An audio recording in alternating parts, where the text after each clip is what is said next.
Hello there, Happy New Year. Let's talk about some stats and do some list analysis and stuff like that. I apologise, it's been ages since my last video. I have actually updated all the results in December, but I'm not going to go through all those tournaments. I'll just go over the ones over the last week because, well, if I did that, then this video would go on for hours and hours and hours. Why haven't I done a video for ages? I've just been disorganised. I think that's about it, really. My my hobby mojo has sort of declined over the years for some reason or other. Well, I know why. It's rugby and injury, and you know, when your hands are all knackered and your fingers are slightly broken most of the time, it's quite difficult to paint minis. There we go. I've just answered it. Anyway, here's the popularity chart. As you can see, some of the now we're starting to see some data come out where we're separating out the sub-factions. We're starting to see some of the popularity of the main factions kind of fade away a little bit as the little sub-factions come up. This is all sorted by like aggregated war score. So the best faction at the moment is actually Series 1 point. Is actually Bretonnian Exiles, who are at the top of the moment, and for obvious reasons that we'll probably discuss in another video. But yeah, they're doing well, and they're an increasing part of the meta. So I think Bretonnia was like 11 or 12% of like in terms of popularity, and now it's lost 1 or 2% to Bretonnian Exiles, which is quite interesting. Another interesting facet is the sub factions seem to be doing better than their counterparts, which we'll talk about in a sec. But the popularity is staying steady. I think people are just moving into sub factions. I don't think people seem to be moving from one faction to another, so that's interesting. This is your win percentage. Again, ordered by war score, which takes into account like recency of events as well, and win percentage, and it takes into account like positioning in tournaments. So we're really looking for anomalies here. And as you can see, the new factions are doing better in terms of like tournament placings and stuff, doing better at tournaments without getting necessarily better win percentages, which suggests that this is a recent trend, I'd suggest. Heralds of Darkness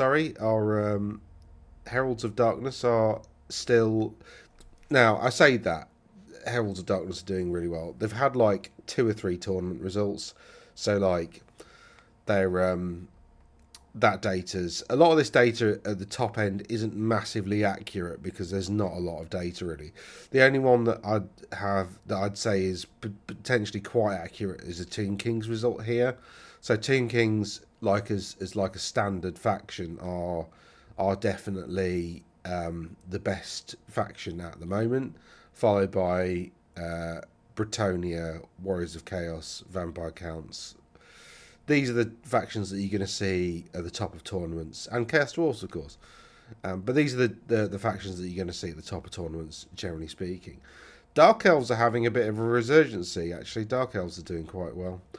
Just to explain the chart, this is a box and whiskers plot. The box plots the average win percentage, and the error bars, the whiskers, essentially give you a kind of a normal distribution either side. So essentially, if you're getting within this range of results in terms of your win percentage, that's pretty normal for the faction. Again, it's not massively accurate. This is parametric data, which only works when you've got a reasonable amount of results, and as you can see, we haven't really for these. But Khemri, we're pretty confident that your average win rate for these is about 54%. However, it's pretty normal for people to win like 4 out of 5 games. It's not normal for them to only win 1 out of 5, for instance. So a 5-game tournament with Tomb Kings, your normal result would be 2 to 4 wins at a 5-game tournament. They're the only faction still where it's normal for 4 wins to happen. You see the others, the whiskers fall below that line. So you're looking, generally speaking, like 2 to 3 wins at a 4-game tournament. Vampires, it's normal for them to only win 1, and there's a load of factions down here where it's normal for them to only win 1 as well. Yeah, but at a 3-game tournament, winning 1 or 2 games seems to be pretty normal for most factions. So realistically, the game is pretty well balanced, although Tomb Kings and these factions do have a bit of an edge. So we can see the win percentage over time chart. This is getting really messy now because of all the sub factions. Yeah, it's getting really messy. So the usefulness of this chart, I think I'm going to have to do something about this because it's not particularly helpful. It's just getting quite messy, and even if I zoom in, like, yeah, I think the problem is that we've had some factions come on and there's not been that many tournaments. So, like for instance, Royal Host, I think they had 1 appearance this year, and in December, sorry, and they won all their games. Oh, hold on a minute, hold on a second. I've not included the January data. Haha, idiot.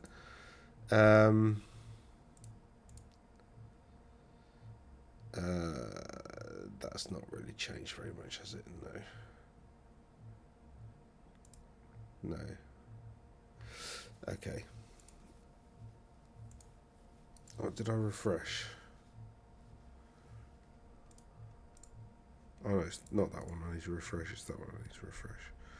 Oh no, I already have. Yeah, I just need to include the data. Yeah. Cool. So win percentage over time isn't particularly helpful. Rank percentile. So rank percentile essentially is 100% means you won a tournament, 1% means you got last place, and then it kind of mathematically works out like a percentage score of however far up you are up in a tournament. And as you can see, Heralds, etc., Royal Host, Royal Clan, Exiles, all these are doing quite well. Again, there's not a lot of data. It's a similar sort of thing. So 60% you're expecting Tomb Kings to basically be, top half. But, again, and this is why parametric tests don't really have much accuracy for lower levels numbers of lower amounts of data, is that it is normal for Heralds of Darkness to finish above first. So that shows you that parametric testing doesn't really work for some factions. For small amounts of data, it works better over time. But again, Tomb Kings are essentially doing the best out of the factions. This has stayed pretty much steady since, for a very long time now. The meta actually is pretty steady. It'll be interesting to see what happens when the Empire book drops, whether that core faction of Empire of Man is going to start coming up, because it's the Empire are on their arse a bit at the moment. But we shall see. Pardon me, I've just got up. This chart is what I call the all or nothing chart, and essentially what you've got is the green bars are essentially the percentage of. So let's use Tomb Kings as an example. So 10% of people who take Tomb Kings to tournaments win all their games. 9% of people who take Tomb Kings to tournaments lose all their games. So essentially, the other charts look at what's normal, what's kind of in the middle, what's the average, and what's the normal is like an expanded average. Like a win percentage is a really simple average, whereas I think giving people a range of results gives you a kind of an idea as to what's pretty normal at the moment.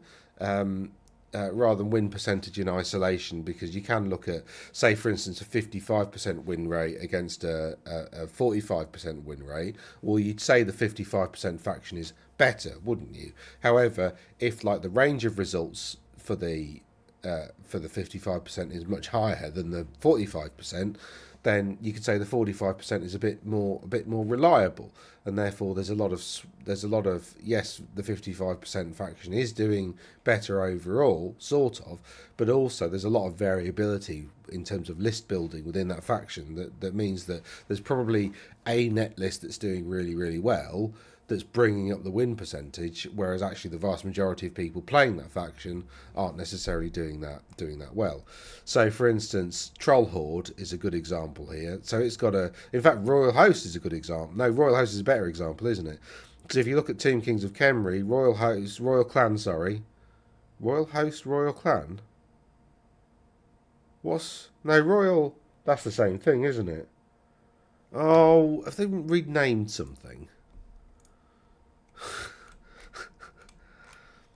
Sorry, I should have checked that beforehand. What's a Royal Host? Oh, Khemri. Yep.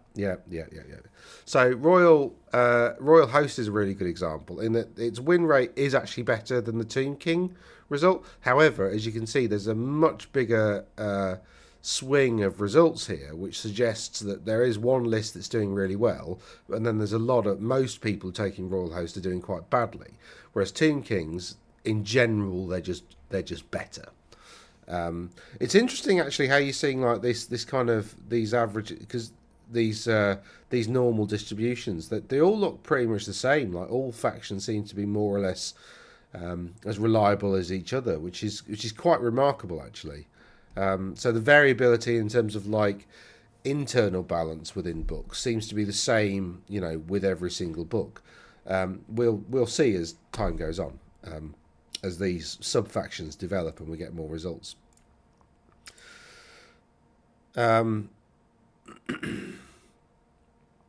So, and the other thing about the ordering is that because I'm using War Score, which looks at the recency of results, it kind of diminishes. So, for instance, tournaments that took place a year ago are worth roughly 50% of their score. So they still count towards the overall War Score, but they're not. They're basically halved. So essentially, this takes into consideration long-term data as well. So it's not. So there is, to an extent, a longitudinal aspect to the data, although not really. Not longitudinal in like, this is longitudinal data. It shows you data over time, for instance, whereas this is like cross-sectional, but it's a cross-sectional. It's a cross-section of the data now, based with a longitudinal aspect to the calculation in terms of the ordering. So what I'm basically saying is that these results that look like they're not doing so well recently, well, actually they're doing better than these factions because of the recency of the results. If that makes sense. It probably doesn't. I don't know how else to explain this. Anyway, so All or Nothing, Errantry Crusade, that's not been taken very often, but 1 in 4 of the players. Royal Hosts, again, that's one where nobody's, and Heralds of Darkness, nobody's managed to lose all their games with these 3 factions yet. See if you can be the first. And Nomadic War hasn't either won or lost all their games yet, so that's quite interesting. Skaven's win all their games figure has stayed exactly the same since the meta started last year. There was a bloke in Canada who I think won 2 tournaments on the bounce, winning all of his games, and that's basically where that win data comes from. Expeditionary Force hasn't managed to win all its games yet, but 1 in 5 of the results so far have managed to lose all their games. So we need somebody to take Expeditionary Force and win everything to get a bit of data in there, really. But I think this chart's quite interesting, really. Really what you want to see is this being about 50%. So this is why, like, if you look at Tomb Kings, they're just over 50%. Bretonnia are more than that. So it's easier to win all of your games with Bretonnia than it is to lose all of your games with Bretonnia. Which is, it's very difficult to win all your games in general. It's actually quite difficult to lose all your games in general as well. But it's way easier to lose all your games than to win all your games, right?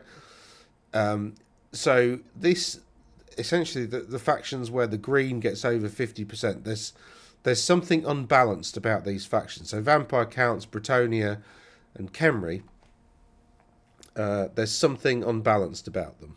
at the moment. Now, with Khemri, there are a couple of bits in the Khemri book. I'm going to do videos faction by faction, just go through some net lists and, you know, take you to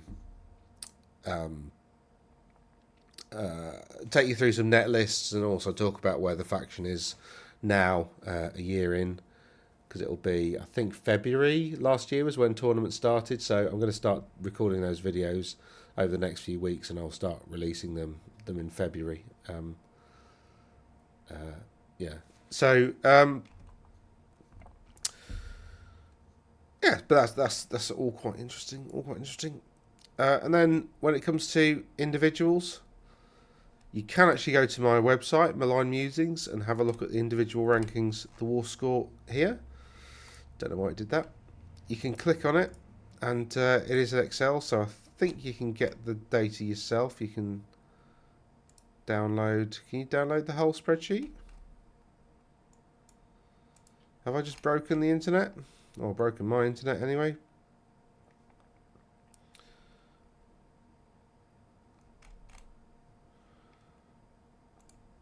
I've just broken my internet for some reason. Don't click the download button. It will destroy your browser.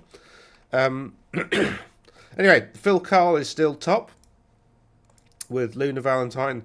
Now, again, I said this last time, Luna should be above. However, she attended a couple of tournaments where she won all the games.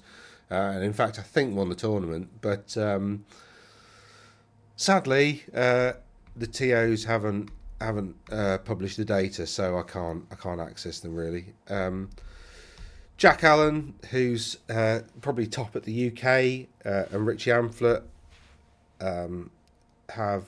they've come third. Jack and Richie have been incredibly active.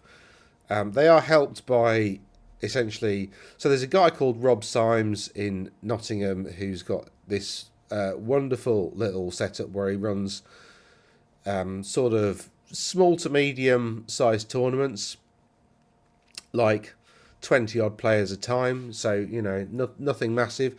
However, because it's pretty much all he does for a living, and well, I say all, that's pretty much all. I mean, he's got a YouTube channel where he does AOS and 40k and all that kind of stuff. He's honest wargamer, but obviously he runs a lot of tournaments because that gives him a lot of content for his channel. It's a very good idea. Yeah, so anyway, if you're in and around Nottingham, you have, you know, I think he runs, I'd say like 8-10 tournaments a year, all 5 game. So there's a lot to go at if you're in and around Nottingham. There's also another like, and obviously because Nottingham's like the home of Warhammer, isn't it? It's where Games Workshop PLC, their head office is. So there's a lot of Warhammer around there. There's a bit at Mansfield as well. There's another club up there that's pretty active, Sanctuary Gaming or something or other. And there's another one a bit further south as well that's pretty similar. So actually, you know, in and around Nottingham, there's a lot of tournaments to go at, so it's easy to get loads of games. You've got Ed Fawcett of 6++, and you know, others there. Christian Jereme, who's I think possibly top of the Swedish meta. I think Adam Slutsky's Canadian. I think, might get that wrong. Excuse me. Oh, doing too much talking. So yeah, that's the meta at the moment. I think you can search for yourself. I think you need to click on it and then. Oh, it does find it, but oh, it does. It highlights it for you. There you go. So I'm 203 at the moment. But then again, I've only been to 3 tournaments, 2 3-game tournaments and 1 5-game. So, you know, which isn't terrible considering there's like, how many are there? Like, there's quite a few. There's probably duplicates and people who've put stuff like shields after the name or whatever, and on one thing and not another. So there's probably about, I don't know, 1800 results in there. So yeah, that's those are the individual rankings at the moment. I need to sort the menu out. I need to get rid of that because I can't get it to work. Yeah, so that's the meta at the moment. So well done, Phil, for retaining top. I don't think he's been to any tournaments since the start of December, so he's sort of surviving for a month. You can see Jack Allen's war scores coming up though, so he'll be top of the meta if he top of the individual rankings if he keeps going. So it's pretty good. There is another stats website that's way better than mine in terms of like presentation. You can merge your scores and stuff, and I can't remember what it is now, but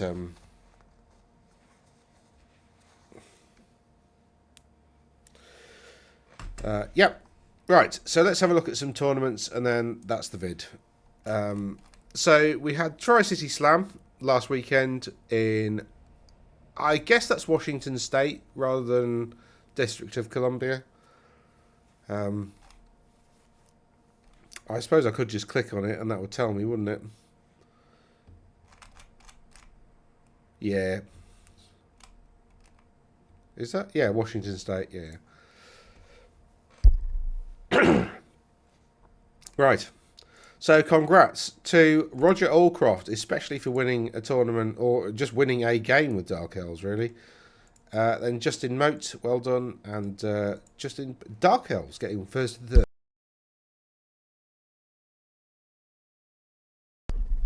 And Skaven getting fourth. I think that's worth looking at as well. Okay, so Skaven getting fourth. We've got a Grey Seer on foot with some magic missile, extra magic missiles. We've got a Warlock Engineer, which has been included because you have to take a Warlock Engineer to take certain other units. And then we've got a Chieftain with the BSB and a War Banner, so he's giving +2 to combat res. Are there any... Right, so presumably the Chieftain's going in one of these units of Clan Writ. We've got a Rattling Gun and a Warpfire Thrower. Warpfire Thrower is a gash. I don't know why he's taken that. We've got a Rattling Gun, which is excellent. Loads of Giant Rats. I think they're pretty good, actually, considering how much they are. It's just a big block of nonsense to go on the table. He's got some Poison Wind Globadiers, which are very good. They're just, you've really got to look after them, though, because they die super easy, but they are quite effective. We've got 8 Jezzails, which are like Bo Shabti, but they don't do multiple wounds too. And obviously they don't always hit on 4s because they don't have arrows of Asaf. I think they've got slightly more range, slightly better armor. They're strength 6, AP 2, armor bane 1 or something like that. So Warlock Jezzails are pretty good for their points in terms of like taking down monsters and stuff. He's got some gutter runners. Rat Ogres, Dean will help it. Now, loading all your points into gutter runners, that seems to be the cheat code at the moment for Skaven. That seems to be the only way that Skaven do well. Just throwing out an absolute dirge of poisoned attacks and forcing your opponent to make loads of armor saves is pretty much the way to go. I'd be interested to know how the Rat Ogres went. I really do like Doom Wheels. I think they're pretty cool. And I think you probably do need... I think Help It... Can you afford Help? Yeah, Help It and 2 Doom Wheels is probably rare units where you should be. Core-wise, he's probably spent a bit too much on core, but pretty decent list, actually. You're seeing all the good stuff from Skaven, hitting all the right notes.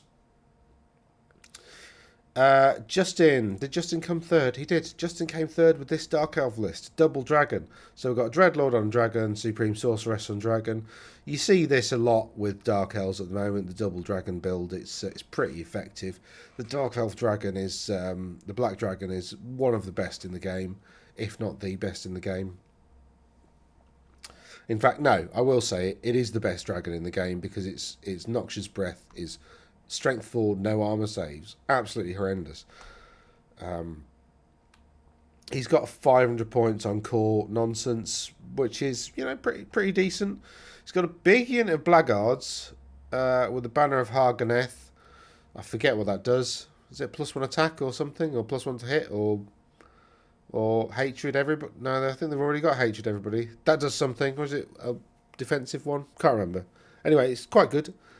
Whatever it does. And then he's got some Sisters of Slaughter, which is an interesting choice. 200 points for 10 models. That's who should die very, very quickly. I think they got strikes first though, haven't they? So I guess they could be like an anti-cavalry sort of thing, like a sit on a flank. Because even if the cavalry charge in, I think they've got strikes first. So anywho, let's get rid of that. Justin came second with this one. This is a. This is just a standard Tomb King list. 2 Necrosphinx, 2 Tomb Scorpions, small unit of chariots. Has he gone double dragon? Yeah, he's gone double dragon as well. Okay, High Priest and a Tomb King. Tomb King's got Armour of Ages. That's the one where you -1 to wound. No, reroll wounds, isn't it? It's even worse. Reroll wound rolls against it, successful wound rolls. And he's got level 4 with the Serpent Staff and Illusions, so he's hoping for Spectral Doppelganger. Oh no, he's going to guarantee it because he's got the Lore Familiar, so he can pick his spells. He's going to pick Spectral Doppelganger. Serpent Staff gives him Strength 4, 5 maybe, AP 2 I think. So he's going to get 2d6 of those hits and then all the dragon attacks. So that's going to be a nightmare. That's going to be a nightmare. So this one's going to deal a lot of damage. This one's going to essentially be very hard to kill. So that one can protect a flank, that one can take a flank, and he's got 2 Necrosphinx, which will probably go with a High Priest, and they'll just 3 massive, horrible monsters to romp around and take a flank, and then a Tomb King with a couple of Tomb Scorpions probably popping up either side of whatever charges that, and so then the Tomb Scorpions can go in and kill whatever's attacking the Tomb King. And then he's got some just core chaff tack stuff, with some Sepulchral Stalkers with ambushes, so he doesn't even have to deploy them on the table. They can do some war machine hunting, and actually they're pretty good at that. Yeah, and then he's got some chariots and some archers. So yeah, that's an excellent list. That's like top marks meta list. Very good, Justin. Well done. Roger Allcroft. In fact, I might even put a pin in that one because I think that's the best Tomb King list I've seen for a while. Roger Allcroft has gone for not a double dragon. So he's gone for a Supreme Sorceress on a black dragon with the Pendant of Calith. This is the 5-up ward against Strength 4 and below attacks, and a 4-up ward against Strength 5 attacks. It's very, very good defensively. And he's gone for Lore Familiar and Demonology. Presumably he's going to buff up the dragon and then charge it into stuff, maybe. We've then got a Supreme Sorceress on the Dark Pegasus with 8 Focus Familiars. Focus Familiars, do they give you an extra D3 to cast or something? And he's got the Tome of Furion and Illusion. Now, that's an interesting combo that I don't think I've seen before. So I'm just going to quickly have a look at that.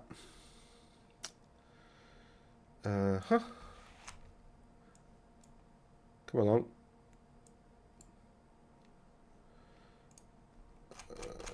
Tome of Furion. I've read this so many times, I just can't keep it. Focus Familiar. Oh no, the Focus Familiar is a range extender by 12 inches. So it's basically extend the range of a spell by 12 inches. And the Tome of Furion knows it's a spell familiar. Righto. So basically we've got a Supreme Sorceress on a Dark Pegasus with Illusion. Oh, so he wants the spell that stops you from being able to charge. I thought that had a pretty good range, but extending it by 12 inches is pretty nasty. Illusion is becoming like one of my favourite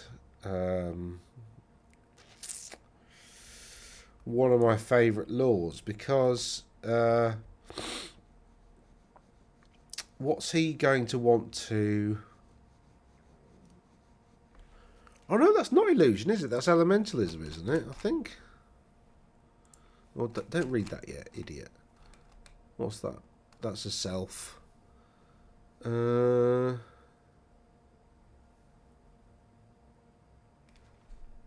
Yes, Miasmic Mirage. So that you can essentially make that a 27-inch range spell,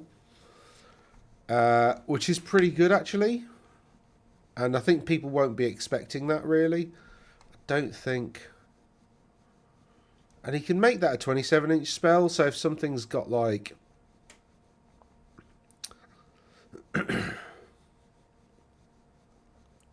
yeah. I think it's Miasmic Mirage he wants, really, isn't it? But I guess also, with 27 inches, like, he can put down a column of crystal. 21 inches away. Which should actually mean that he can put it down somewhere useful without putting himself within dispel range. So it's definitely going to stay because people can't get in range of the wizard to dispel the column of crystal in their next hero phase. So basically, you cast magic vortices in your shooting phase, and then they get dispelled in. So essentially, my opponent. So if I cast this in my shooting phase, my opponent would then have a chance to dispel it in his start of turn. Sorry, his conjuration phase, which is in the which is in not the start of turn phase, but the strategy phase. Sorry. So his subsequent. Now he needs to be within 24 inches of my caster. This is essentially giving another 12 inches to this means it's 21. It's impassable terrain, no line of sight. It is the 5-inch blast template, so actually he could like shield the black dragon from cannons and stuff, just hide the black dragon behind that, and then at the start of his phase he can just take it off the table, and then the black dragon can declare charges and stuff as usual. So he could essentially stop it from being charged by that. So that's actually, I quite like this. This is a very clever build. Then we've got a Death Hag with the Ogre. Oh my goodness. Now, Death... What? Oh, I don't care. Now, Death Hags have got some pretty special rules. I really like this list, actually. It's very clever. Because they have Strike First. They have 3 attacks. They have Frenzy and Hatred Everybody. So basically, the first round of combat, whenever you charge into the unit with the Death Hag in, which will be probably, there we go, but Witch Elves with the Banner of Hargoneth. Now, what does the Banner of Hargoneth do? I'm really liking this list. This is great. Banner of Hargoneth. Improve AP by 1. That's it. Oh, yeah. Oh, wow. Because, oh my God. This is really good because somebody's going to charge into this unit, right? This is going to be this is going to be a nightmare. So somebody charges into the unit of Witch Elves, right? The Death Hag can, regardless of the direction you charge into the unit of Witch Elves from, it doesn't matter. In fact, you might want to open up a flank just to fool somebody into charging in, because then you can move through the ranks with the Death Hag, right? Who's then got 4 attacks, re-rolling hits. She's got a pretty decent. She's got a pretty decent weapon skill, I think, as well, hasn't she? Lovely. I'm really liking this. Weapon skill 6, so she's pretty decent in terms of weapon skill. What has he given her? Any of these things? Any gifts of Cain? He's given her Rune of Cain, which is extra attacks D3. So she's got 4 attacks plus D3, so probably 6, right? Weapon skill 6, re-rolling hits because she hates you. All of these with Ogre Blade, right? Ogre Blade. So this is weapon skill 6. Ogre Blade is strength plus 2, isn't it, or something? Yeah. So strength 6, AP now 3 because of the Armor Bane 1, multiple wounds D3. So she could conceivably kill a dragon or a giant or fucking anything. That's really, that is delicious. That is brilliant. Well, I really like Roger. He's a clever chap, is Roger. And then we've got some Dark Riders because they're pretty decent, actually, in terms of light cav. He's got some cold ones. People don't like cold ones because of stupidity. Now, I've got a friend who takes a lot of cold ones, takes a lot of cold one chariots. That's a bit dumb because one of them is going to fail their stupidity test, right? Odds are, if you take 3 or 4 cold one chariots and a load of cold one knights, you're not going to be using all of them all the time.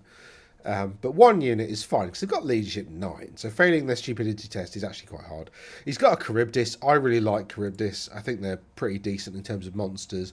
It's a bit of a distraction Carnifex because it looks really terrifying and the stat line looks really bad, but it goes down quite easy. It's only got heavy armor and toughness. I think maybe even only 5. I don't think it's that good in terms of toughness, but it does punch like a mofo. Where is it? Charybdis. Yeah, toughness 5, but it is strength 7. It's got lots of attacks. It's got quite a D3 plus 1 stomps. It's arguably better than D6 because you can't roll 1.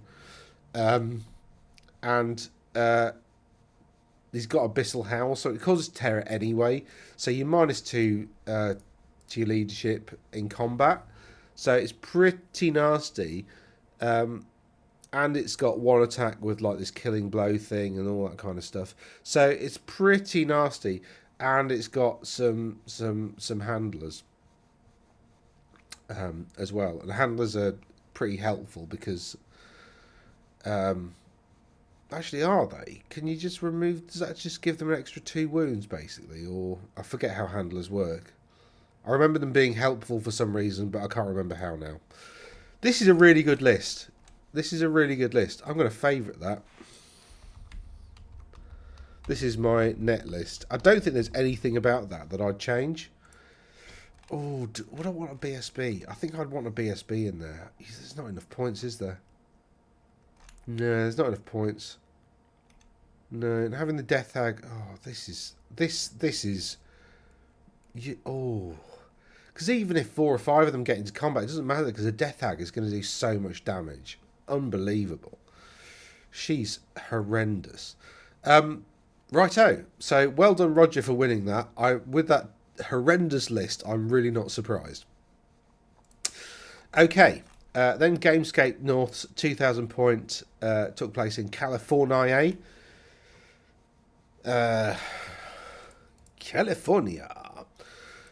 Britannia coming 3rd, Errantry Crusade coming 2nd, and with a name like John Frank, you'd expect an Errantry Crusade, wouldn't you? And Miles, congrats to Miles for winning with Warriors of Chaos. This is a more normal top 3.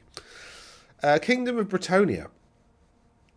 We have the Green Knight, we have a Duke on a peg with Heroism, we have a Prophetess with Illusion and Ogre Blade and level 4. She's going to want to get into combat. That's actually really sensible because you can cast Assailments when you're not in the fighting rank with Bretonnian ladies. That's their cool ability.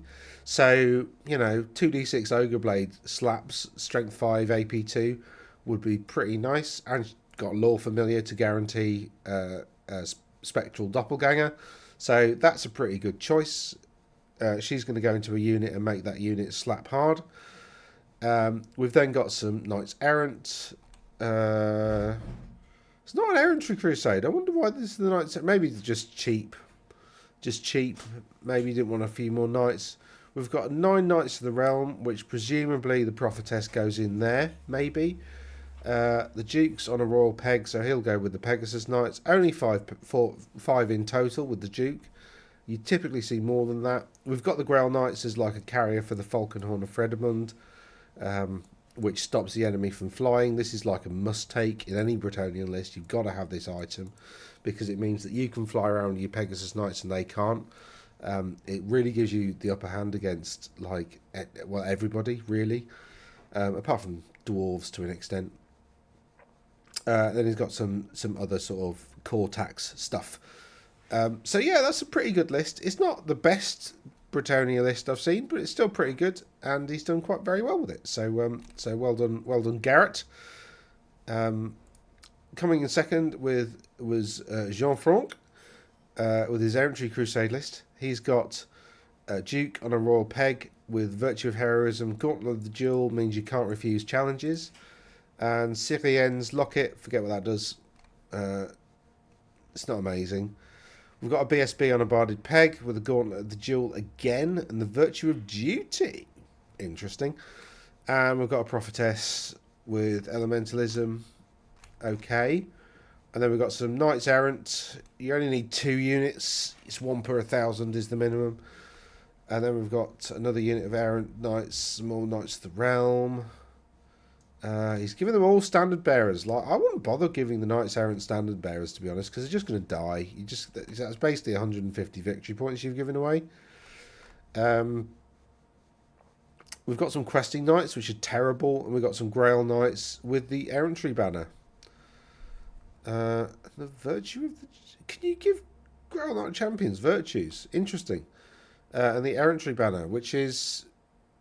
Is that reroll charges or something? Extra charges? Something. And they all get +1 to charge anyway, I think, because errantry crusade, and they get to reroll 1s on the charge because of purebred horses or whatever. So, yeah, no Pegasus Knights, which is, again, another interesting choice. I bet he's painted this really nicely. This looks like it's like a really nicely... This looks like a sort of a game, a hobbyist's army rather than a gamer's army. So well done for coming second, if I'm indeed correct. And then we've got congratulations to Miles for winning with this list, which has got a dragon, Nurgle dragon, typical Chaos Lord Nurgle dragon. We've got a Sorcerer Lord, level 4 steed, blah blah blah. That's pretty typical 1k characters. We've got 500 points of character tax, of core tax. Sorry. Actually, with some Marauder Horse, they're quite useful. With flails, they're quite nasty. It's got some Chosen Knights with a Brazen Collar, which gives them Magic Res 2, I think. And then we've got Undivided, which is you typically see on Chosen Knights. Gigantic Spawn and a Gorby's Chariot. You don't see Gorby's Chariots very often. Gigantic Spawn, I think, are great, especially in Nurgle. They do kind of need the 5-up regen to keep them in the game a bit longer, but they are really, really good. That 3d6-inch random move on something that big and killy is just absolutely insane. Absolutely insane. So, yeah, really good list. Again, there's a bit of optimization. I'd probably go for another Gigantic Spawn. I'd probably drop the Chosen Knights and take some Dragon Ogres, some like single Shartax, that kind of thing. This lot's pretty good. You don't really need the... do you really want the... I don't know what the Warriors are for. I mean, you're probably better off with like a couple of units of Khorne Knights if you're going to do that. Just like little bullets to fire at the enemy, because you don't really need... 18 warriors, there's not really much point for them, annoyingly, because, you know, the models are great. Chosen warriors are different, though. Chosen on foot are different, and you can just use the same models. Nobody cares. But anyway, well done, Miles. Congrats for taking it out with that list. I'll do that one last. So then we had this Old World GT Defcon, which took place in Sweden. Kristofer Vesta came third with OGs. David Eck came second with Tomb Kings, and Peter Edvardsson came first with Orcs and Goblins. And this was a grand tournament, so 5 games over 2 days. It's quite difficult to even finish one of those. Anyway, Kristofer, well done for coming in third place. He's got a Black Orc on Trollhide Trousers, on a Wyvern. Trollhide Trousers is a defensive thing. I can't remember exactly what it does, but it's pretty good. It's pretty much an auto include. Is it a 5-up regen? I think it's a 5-up regen, isn't it? On a Wyvern, so toughness 6, loads of wounds, 5-up regen, charm shield, 6-up ward, I think, and the choppiest chopper, doubles up damage, I think, something like that. We've got 3 Night Goblin war bosses with Great Weapon and Sword of Might. That looks like a misclick to me.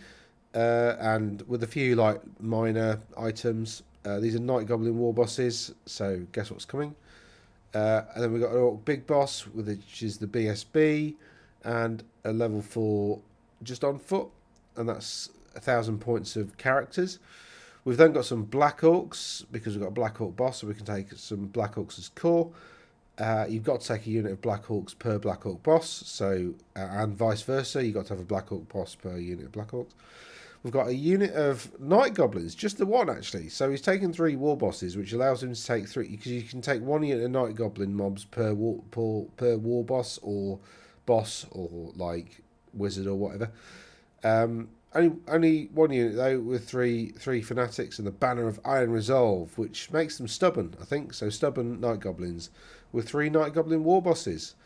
Oh, I see what he's doing. So the Night Goblin war bosses are the ones that are going to do a lot of damage. Yeah. And you can't kill them. We can, but you've got to focus your attacks on them. So that just makes doing combat actually quite difficult. And he's got netters, which basically makes them +1 toughness. Well, so netters basically at the start of when the combat is selected, you roll a dice. The Orcs and Goblin player rolls a dice on a 2-up. Their opponent is -1 strength, which if you look at the strength toughness chart, it's basically, +1 toughness. So Night Goblin war bosses, these are effectively toughness 5 now because of netters. Now, sometimes you'll net yourself and you're -1 strength, which is, not so good. But, yeah, that's actually quite smart.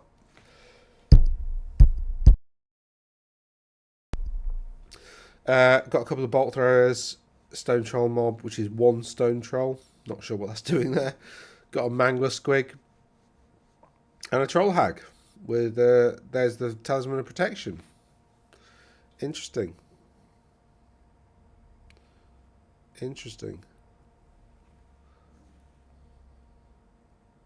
Yeah, I don't really understand. That's an odd, rare selection. Anyway, well done to David for coming second. We've got Dragon, Tomb King, Dragon, no Armour of Ages. Okay.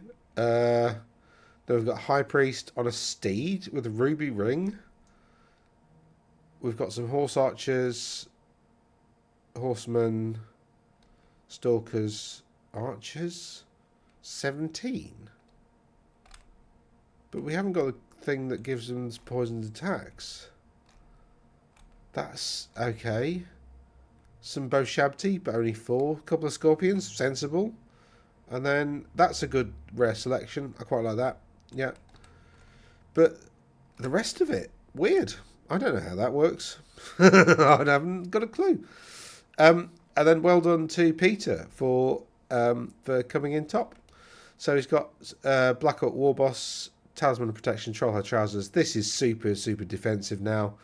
Because it's basically got a 3-up armor save, 5-up ward, 5-up regen. Pretty nasty. It's got a great weapon. That's all it needs.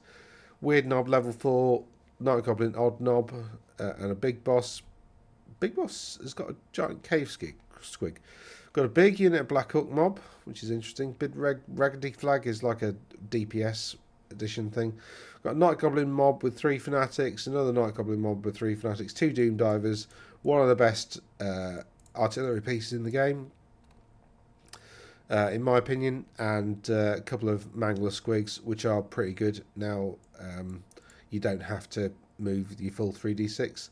And a Goblin Rock Lobber, presumably because he was 20 points short, because, 20 points for a Doom Driver upgrade is well worth it. He could have just dropped a few night. Yeah, he could have done. He's taken 700 points, of course. So he's well over his core tax. Interesting.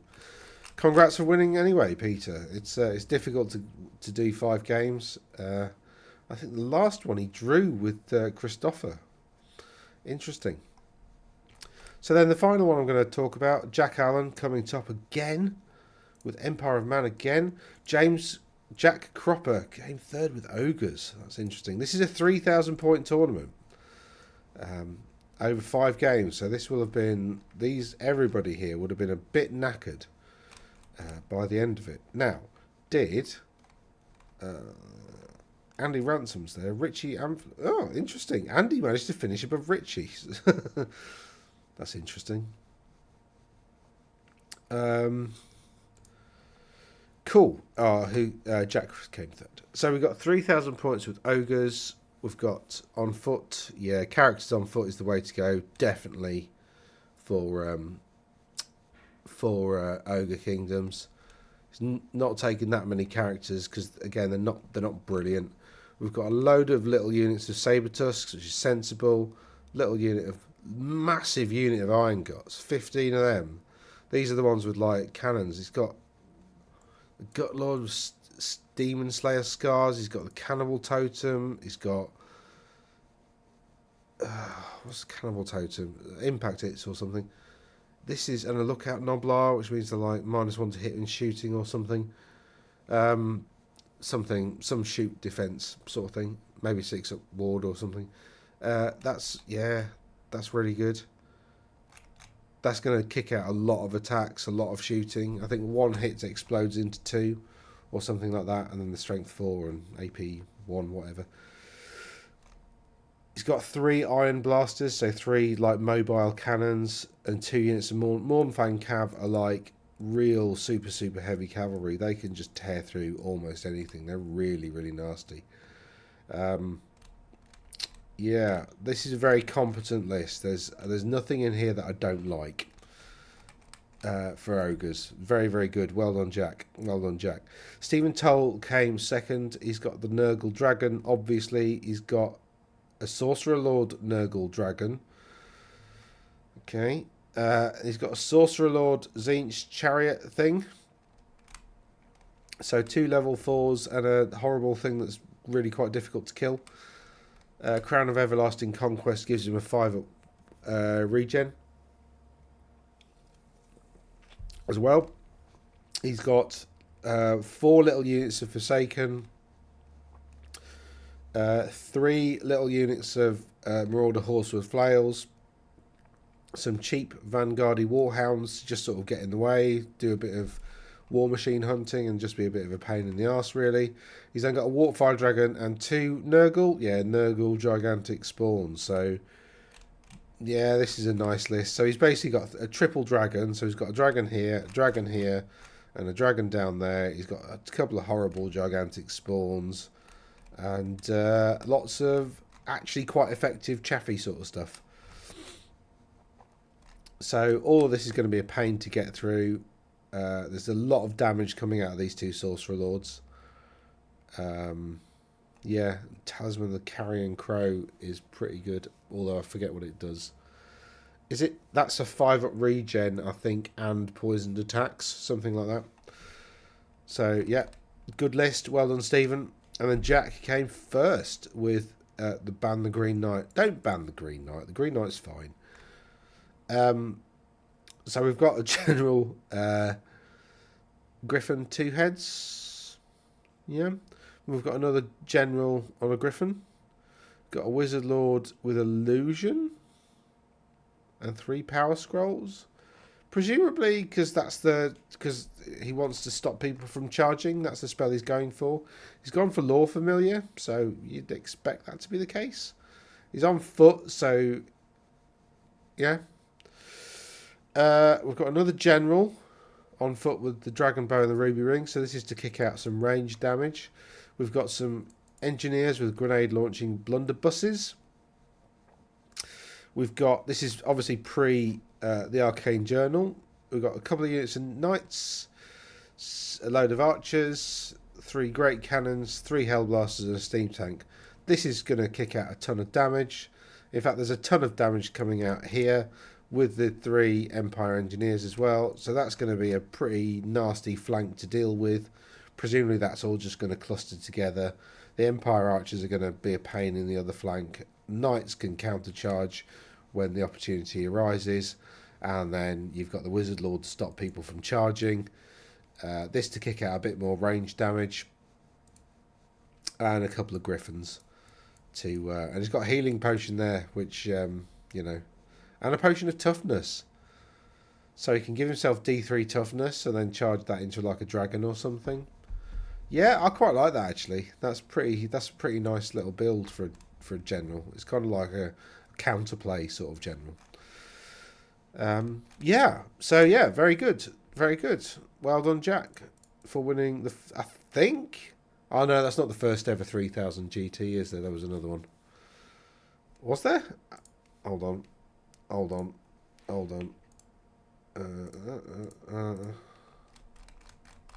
No, the first ever 3,000 point grand tournament. So well done, Rob, for hosting, and well done, Jack Allen, for winning. And that's about it. I've been talking for about an hour. It's always about an hour, isn't it? I don't know how I managed that with such reliable... I'm good for waffling on for an hour. Right. That's the vid, I guess. I'm going to return to doing, like... the meta stuff out on a weekly basis. And I'd like to do a bit more, really. In terms of like videos and stuff, but I hope everybody had a wonderful festive period, and I hope you have a prosperous and successful and victorious 2025. So like, share, subscribe, all that kind of stuff. Go on my website, have a play around, and yeah, I'll see you again next week, hopefully. Toodaloo.